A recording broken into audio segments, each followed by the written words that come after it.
Boa noite a todos, a graça e a paz de Jesus. Estamos no Evangelho de João, capítulo 18 e também no capítulo 19. Boa noite a todos que nos acompanham de longe, ao vivo.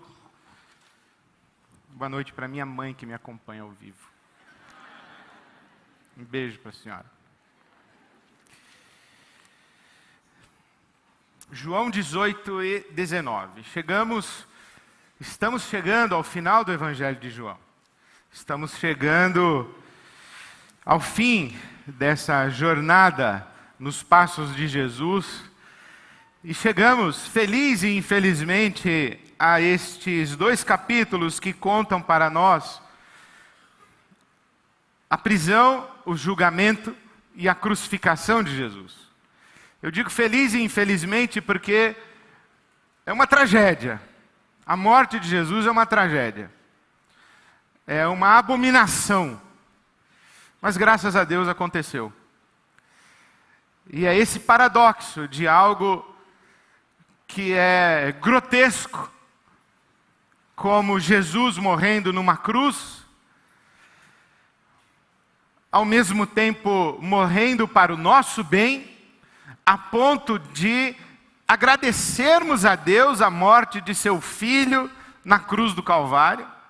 É esse paradoxo, é essa aparente contradição que é o Evangelho.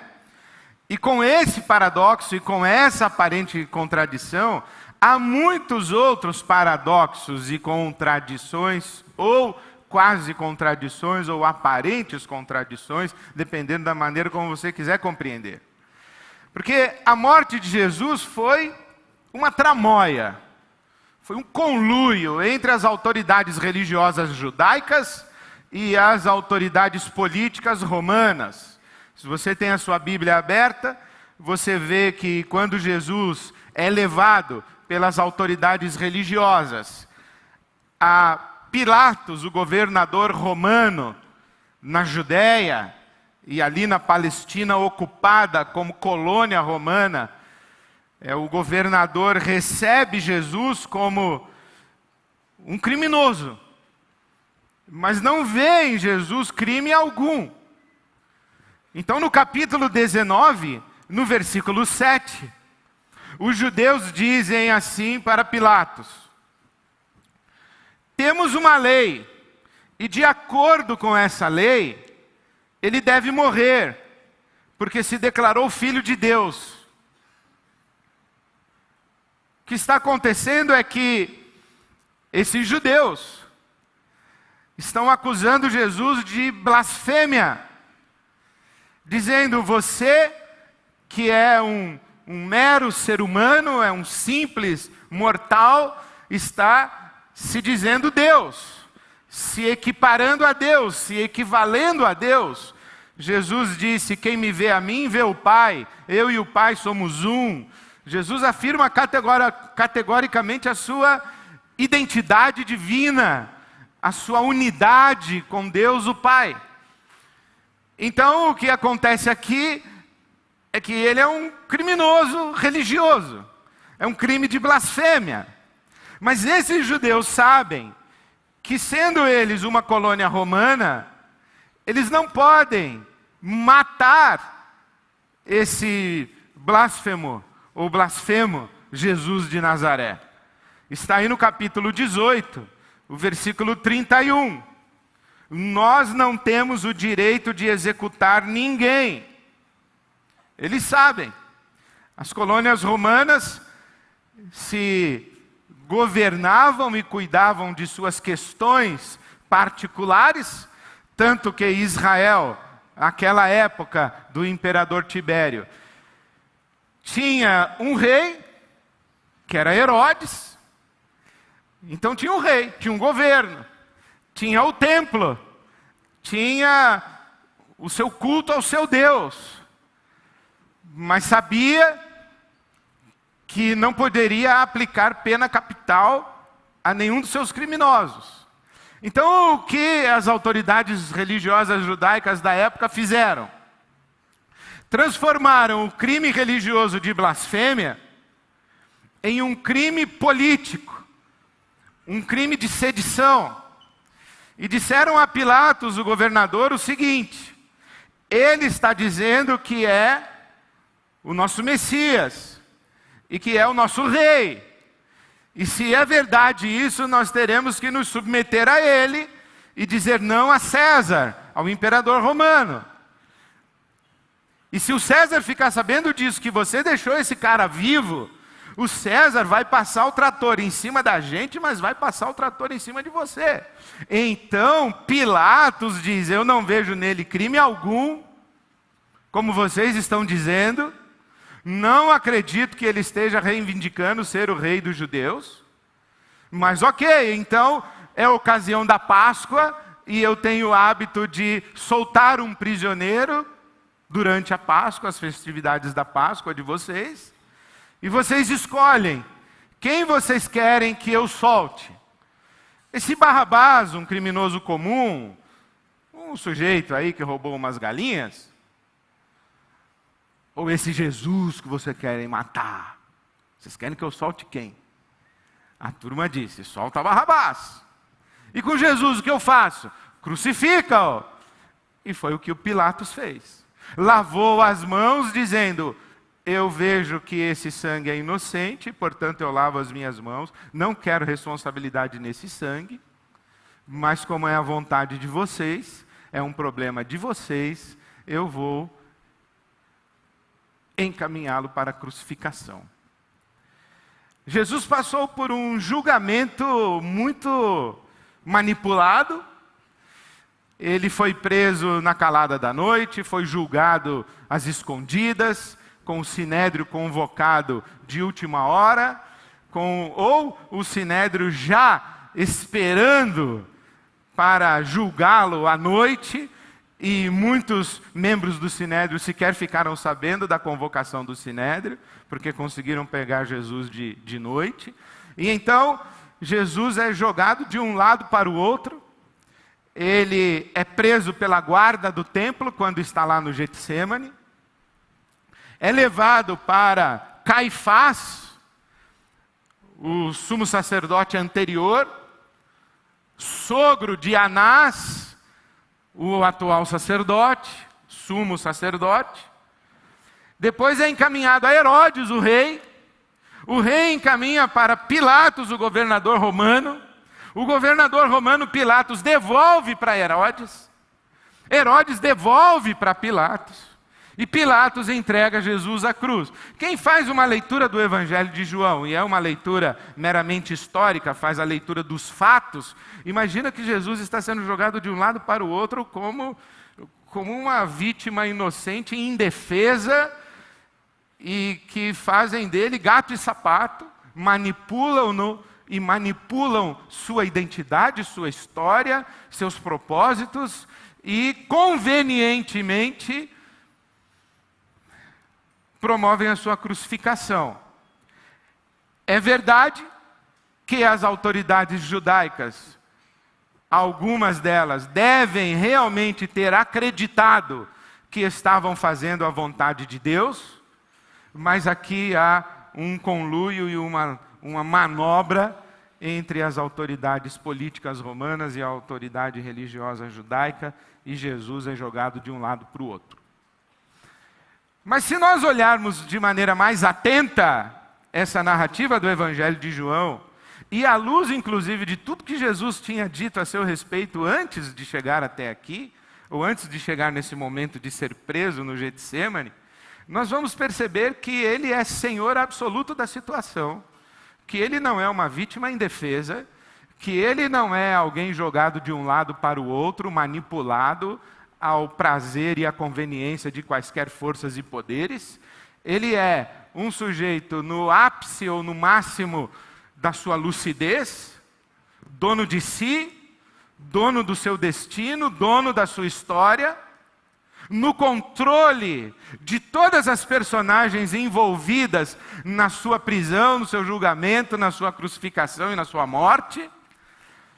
Ele olha de cima para baixo para todos eles, não se intimida diante de nenhum deles, não se confia a nenhum deles, sabe perfeitamente o que está acontecendo, se submete ao que está acontecendo, não como quem se submete às autoridades que fazem dele um joguete para seu julgamento conveniente, mas se submete submetendo-se a Deus o Pai, e deixa muito claro para todo mundo que está fazendo isso porque quer e porque acredita ser essa a vontade do seu Pai, que está no céu.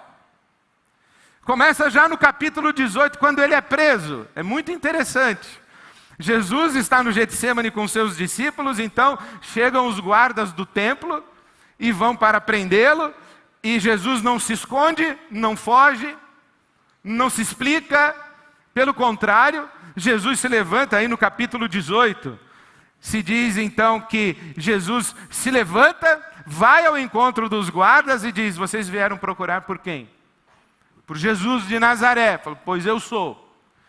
E essa afirmação, sou eu sou, é exatamente a mesma fala de Deus com Moisés, eu sou, e é uma fala de tamanha majestade, de tamanha autoridade, de tamanha grandeza, de absoluto significado, que diz a palavra de Deus no capítulo 18, o versículo 6, que quando Jesus pronuncia eu sou, os guardas recuam e desabam ao chão. Quem está no controle? Os guardas? Não. Jesus. Capítulo 18. Jesus pergunta novamente: vocês vieram em busca de quem? De Jesus. Falou: então, sou eu, já falei. Vocês estão esperando o quê? Mas ele então, Jesus diz assim: se vocês vieram por minha causa, deixem os meus discípulos, levem somente a mim. Eu sei que vocês tramaram, mas leva somente a mim. E isso ele faz para que se cumpra a promessa de que ele não perdeu nenhum dos seus. Novamente, quem está no controle? Jesus.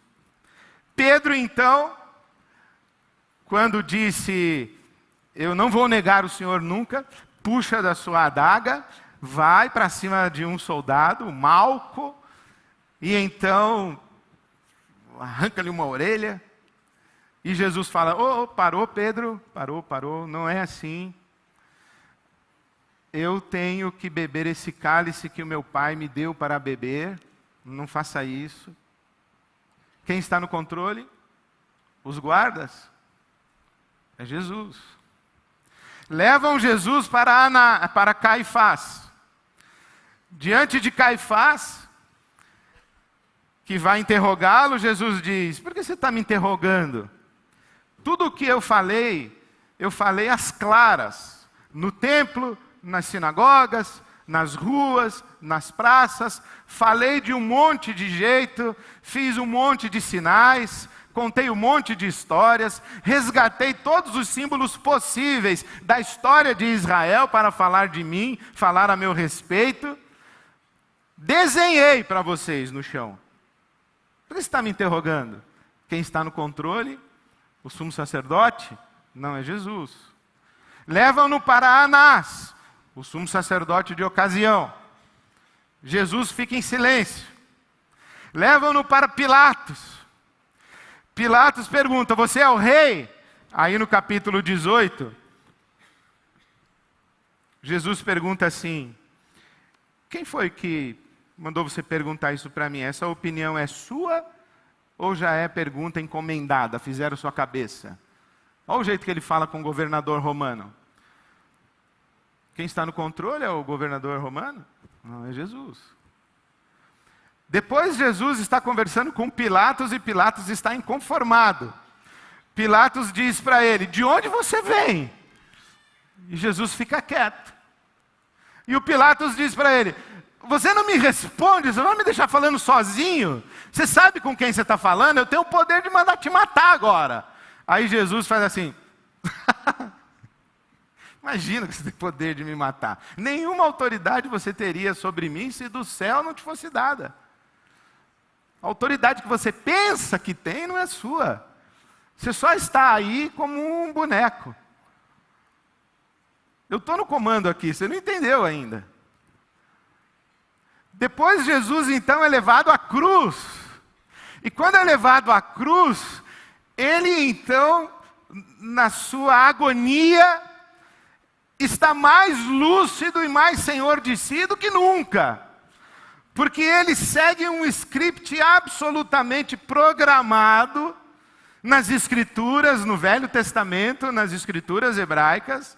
E quando chega aí no capítulo 19, o versículo 23, quando Jesus está sendo crucificado, João insere a narrativa de que os soldados romanos tomaram as roupas dele, dividiram em 4 partes, uma para cada um deles, restando a túnica.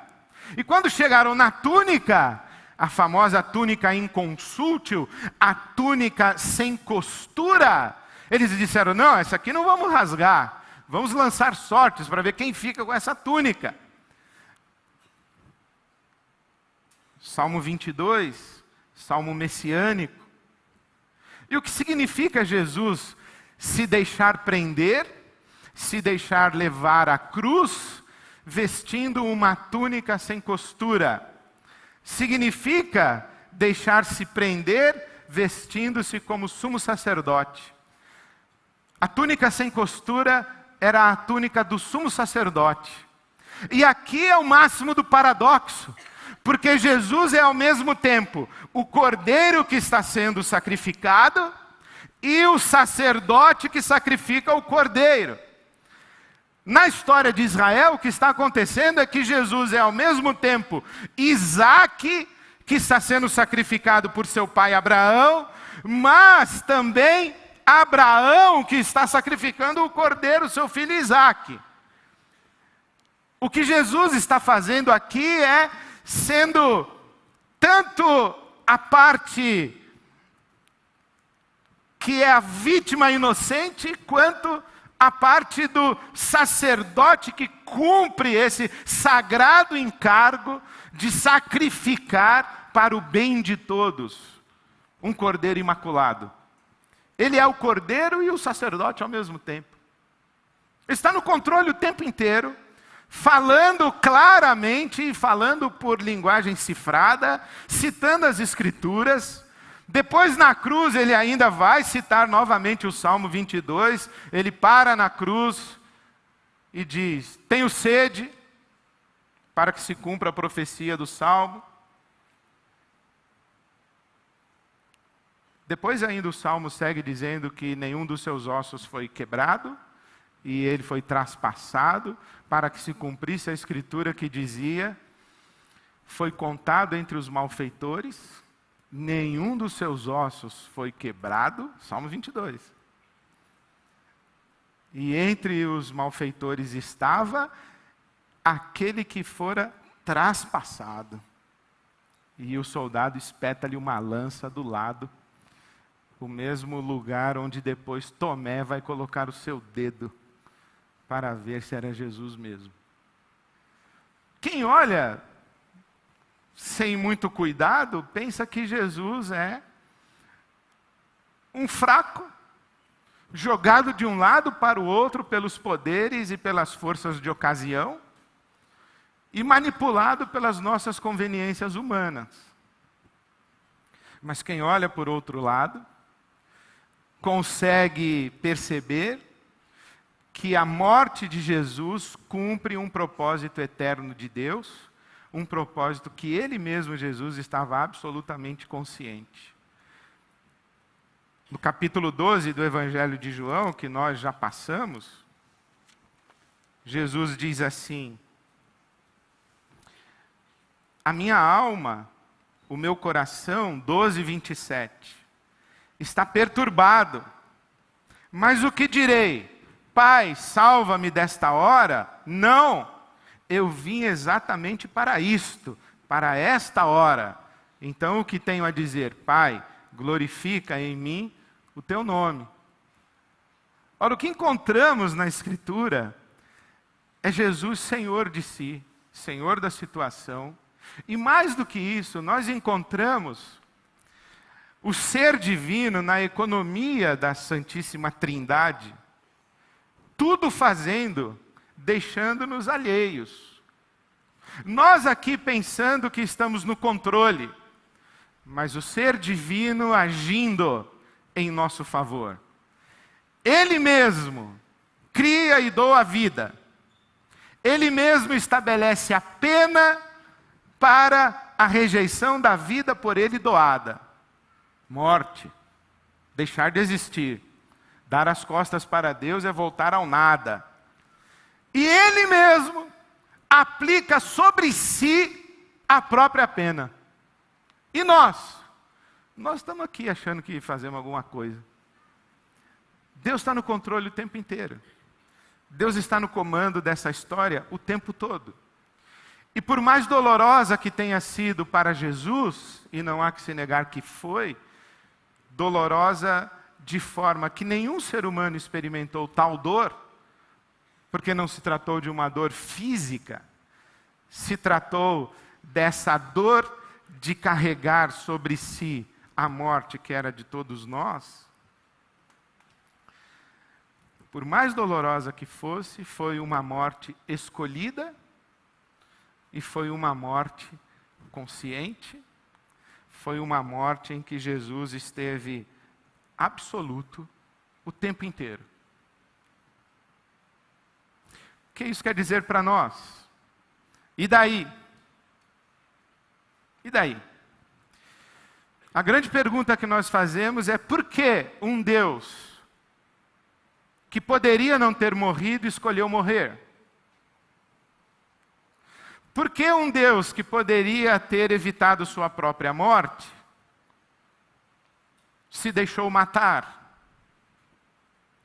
Por que um Deus que demonstrou estar no controle absoluto de tudo e de todos permite que temporariamente alguns assumam controle sobre ele e ele obedece? Vai falar com a NASA, aí ele vai. Vai falar com Caifás, aí ele vai. Vai falar com Herodes, aí ele vai. Vai falar com Pilatos, aí ele vai. Por que Deus fez isso? Bom, eu penso que por duas razões. Pelo menos por duas razões. Você conhece a história do Evangelho, que Jesus morreu pelos nossos pecados. Você conhece Isaías 53, o castigo que nos traz a paz estava sobre ele, pelas suas pisaduras nós somos sarados. Deus estava em Cristo reconciliando consigo o mundo, não imputando aos homens o seu pecado, mas aquele que não conheceu o pecado, Jesus, Deus o fez pecado por nós, para que nele, Jesus, fôssemos feitos justiça de Deus. Então você sabe que Jesus morreu no nosso lugar. Que Jesus aplica sobre si, isto é, Deus aplica sobre si a pena que era nossa. Porque pecado não é roubar, matar, cobiçar a mulher do próximo, o marido da próxima, não é isso que é pecado. Na Bíblia Sagrada, especialmente na carta aos Romanos, esses são pecados, no plural. Mas o nosso problema não é que nós cometemos pecados. O nosso problema é que nós estamos em condição de pecado, no singular. Pecado. O Paulo, o apóstolo, ele não lamenta: miserável homem que sou, porque eu quero parar de fumar e não consigo. Porque eu conto mentiras quando deveria falar a verdade. Ele não está se lamentando só por causa disso.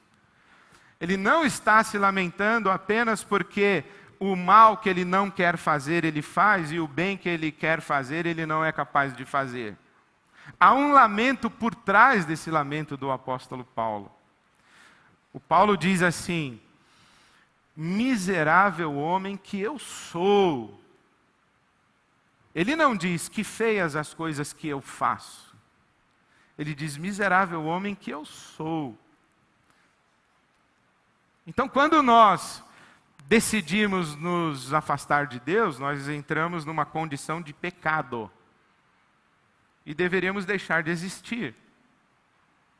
E um dia a Trindade teve que conversar, e fez isso antes mesmo de nos criar, e perguntar: quando eles escolherem pular para fora de nós, nós deixamos que eles caiam de volta ao nada, à não existência?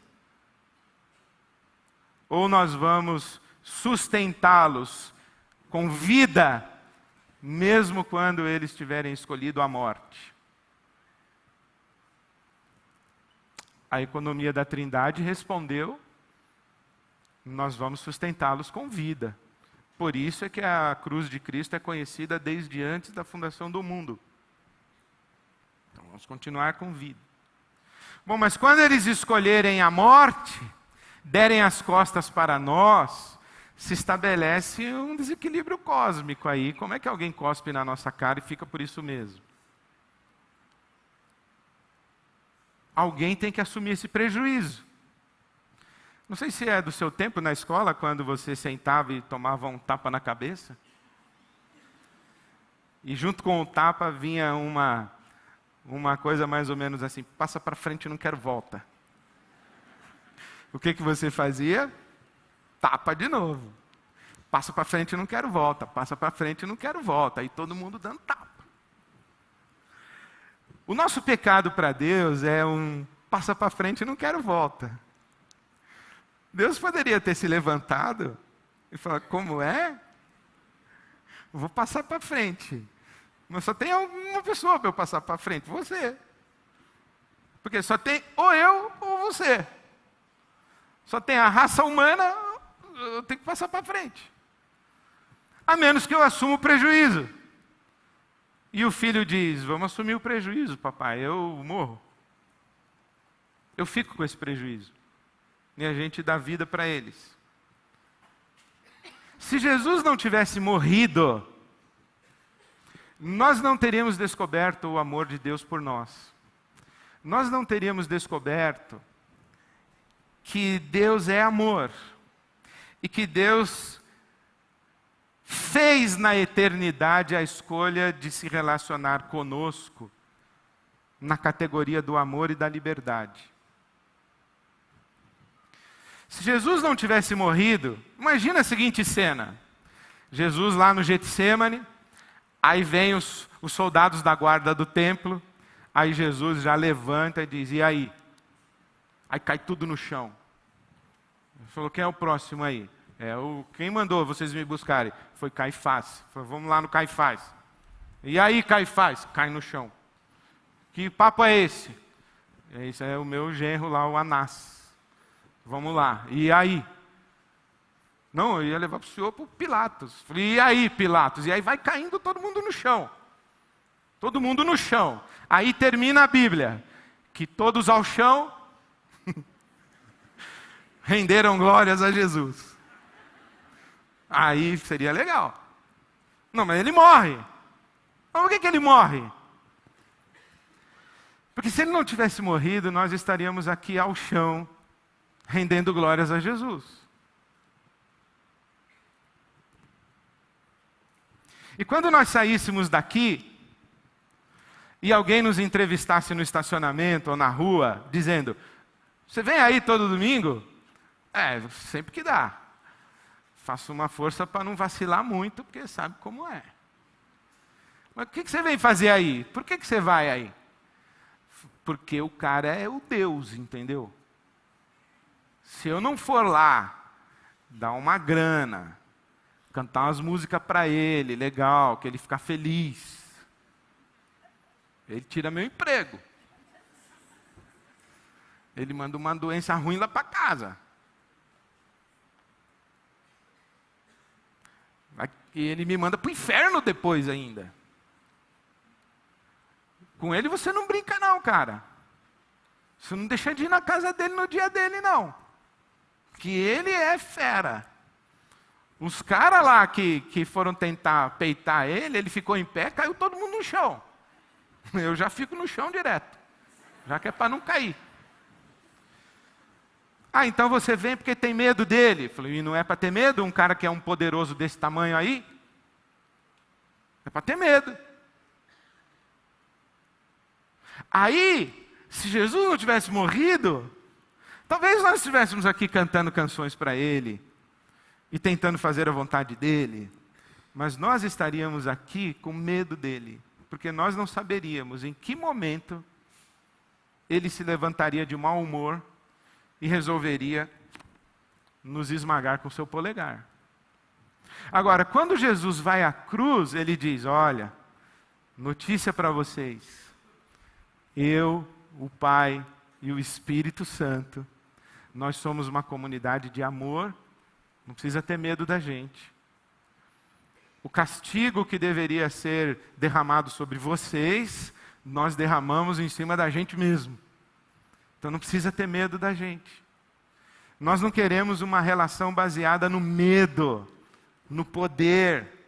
Nós não queremos nos impor sobre vocês. Façam o que nós queremos, senão destruiremos vocês. Nós já dissemos para vocês, não vamos destruir vocês.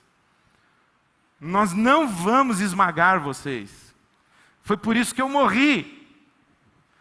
Escreve o apóstolo Paulo, Deus prova o seu amor para conosco, porque Cristo morreu por nós, sendo nós ainda pecadores. Romanos capítulo 5, versículo 8. Deus prova o seu amor para conosco em que Cristo morreu por nós, sendo nós ainda pecadores. Jesus morre para dizer para nós o seguinte, olhe, a nossa relação não é de poder e medo. A nossa relação é de amor e liberdade. Agora, a segunda coisa que aconteceria se Jesus não tivesse morrido, se Jesus tivesse levantado e aí Anás e todo mundo cai no chão, é que nós ainda estaríamos de joelhos diante dele, esperando ele multiplicar os pães, curar os enfermos, andar sobre as águas, acalmar a tempestade. E aí Jesus vem dizer para nós, olhe, eu tenho que morrer do lado de fora de vocês, porque o meu Pai quer viver dentro de vocês. Nós não queremos ser o Deus que está do lado de fora de vocês, nós queremos ser o Deus que está dentro de vocês. E o Deus que traz você para dentro de nós. Nós queremos uma comunhão. Lembra, amor e liberdade. Não é poder e medo. Não é poder e dependência infantil. O que eu quero dizer com isso? Minha esposa viajou sexta-feira de manhã, isso não se faz. Deixar um homem abandonado. Nossa, foi terrível. Eu estava querendo muito que a Silvia voltasse. Por que eu estava querendo que a Silvia voltasse? Porque a casa estava uma confusão. Eu comi mal. A cozinha ficou bagunçada. Não tinha ninguém para fazer a cama. E eu fiquei com medo de ficar sozinho, vou confessar. Tranquei a porta da frente, tranquei a porta do corredor, tranquei a porta do quarto. E quando deitei, não pus nem o pé para fora da cama, pus para dentro. Enrolei, fiz jogar aquele cobertor assim para cima e pá, fiquei lá. Porque quando a Silvia está em casa, ela cuida de mim. E se acontece alguma coisa ruim, ela resolve. Vai que acontece uma coisa ruim comigo, algum perigo. Eu escuto barulho à noite, eu já falo com ela, meu bem, barulho. E quando ela não está, fico eu sozinho. Vulnerável, sem ninguém para cuidar de mim. Perco o meu conforto. Então eu queria que ela voltasse logo. Que tal você ter um marido que nem eu, assim?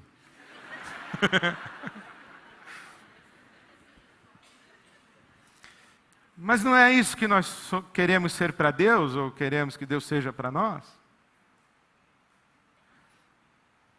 Nós não queremos um Deus que mantenha a nossa casa tudo arrumadinha, a nossa vida tudo em ordem? Nós não queremos um Deus que nos poupe de todos os perigos, que resolva todos os nossos problemas e não deixa que nada de mal nos aconteça. Nós, na verdade, homens que funcionamos desse jeito que eu acabei de descrever, não somos homens. Somos menininhos mimados. E não temos uma mulher, temos uma mamãe. Amém, irmãos? Agora, homens crescidos, homens adultos, maduros, não estão casados com uma mulher porque precisam delas, embora precisem. Mas não estão casados com elas porque precisam delas, mas porque escolheram viver com elas. Eu não estou casado com a Silvia, minha esposa, porque eu não consigo viver sem ela. Eu estou casado com a Silvia, minha esposa, porque eu escolhi viver com ela. É muito diferente.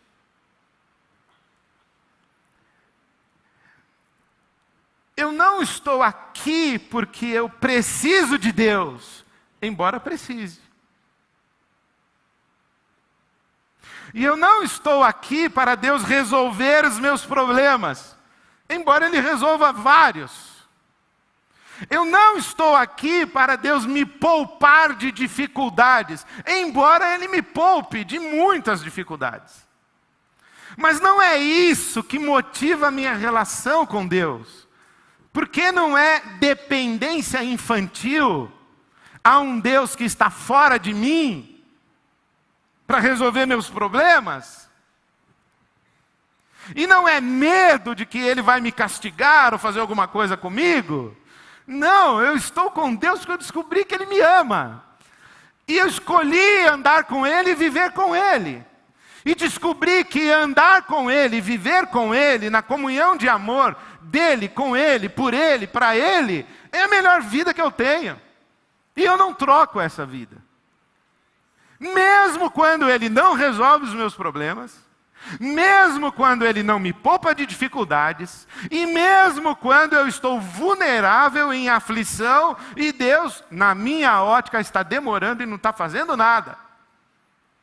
Porque Deus não está mais fora de mim. Deus habita em mim. E eu já não sou mais o filho que vai ficar lá, papai, papai, papai, puxando lá o paletó dele. Agora eu sou o filho crescido, adulto, maduro, que o Espírito do meu Pai vive em mim. E aí quando eu me aproximo do meu Pai, eu me aproximo com gratidão pela comunhão que eu tenho com Ele. E digo, Senhor, o que o Senhor precisa de mim? Como o Senhor quer usar a minha vida? O que o Senhor quer fazer de mim, comigo, através de mim? O Senhor vai me dar o privilégio de ser usado por Ti? O Senhor vai me dar o privilégio de Te servir? O Senhor vai me dar o privilégio de fazer alguma coisa em Teu nome, para a Tua glória, para Te honrar? O Senhor vai me dar o privilégio de eu demonstrar a minha gratidão pelo Teu amor por mim? É completamente diferente. E aí quando saí daqui hoje pela manhã, eu saí muito angustiado, porque as pessoas vêm me fazer perguntas. Ai, pastor, quer dizer que Deus não faz mais nada por nós? Que se a gente não fizer, já era? E tal. Eu digo, não, esquece isso. Porque eu não estou aqui para dizer o que é que Deus pode fazer, não pode fazer, o que Ele vai fazer, deixar de fazer, o que Ele quer fazer. Eu não estou aqui para isso. Eu não mando em Deus. Eu não tenho essa capacidade toda de olhar para a sua vida e falar, isso aí que aconteceu com você era da vontade de Deus. Não me atrevo, não.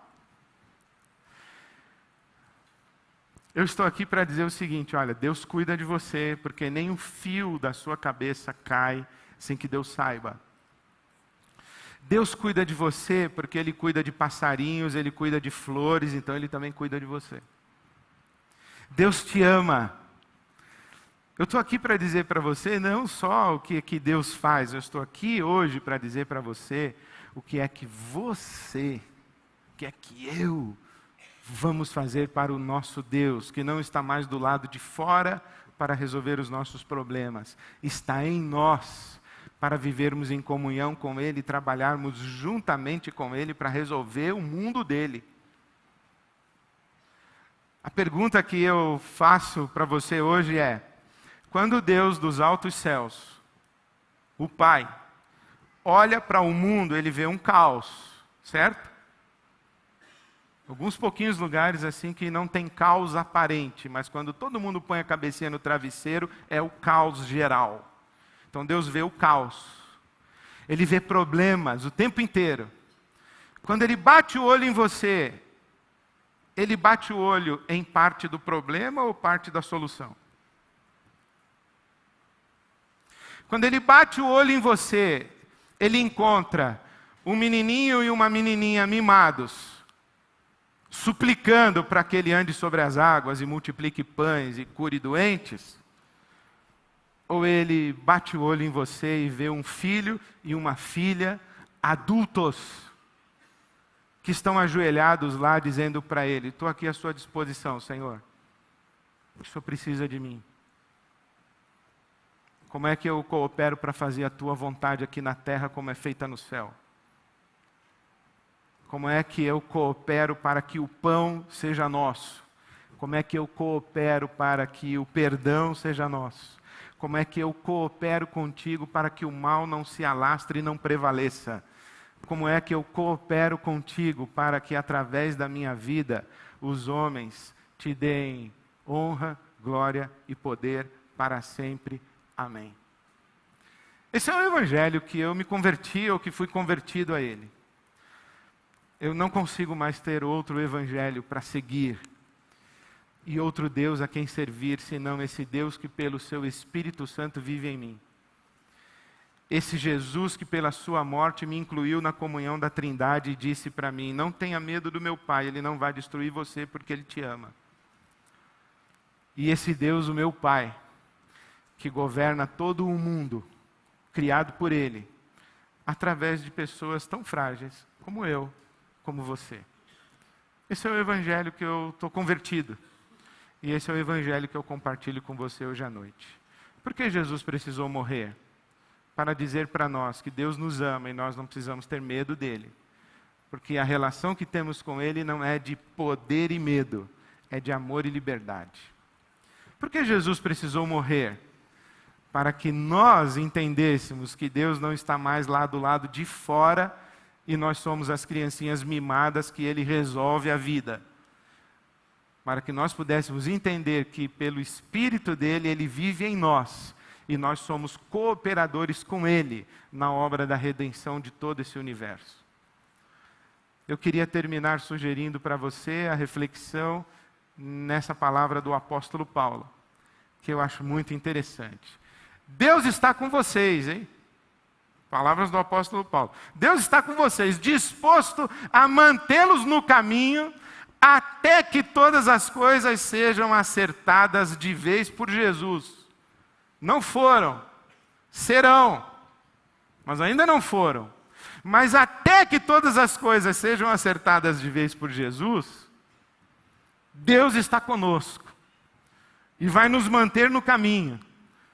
Deus que conduziu vocês, e eu também, a essa aventura espiritual, compartilha conosco a vida do seu Filho e nosso Senhor Jesus Cristo. Esse é o Evangelho. Nós andamos no caminho, sustentados por Deus, numa grande aventura espiritual, desfrutando da vida de Jesus e trabalhando aqui pelo reino de Deus, até o dia quando Jesus vai acertar todas as coisas e nós todos ressuscitaremos, e aí será isso que nós chamamos de céu. Até lá, que Deus nos encontre homens e mulheres adultos, vivendo para a sua glória e para o bem do mundo. Amém.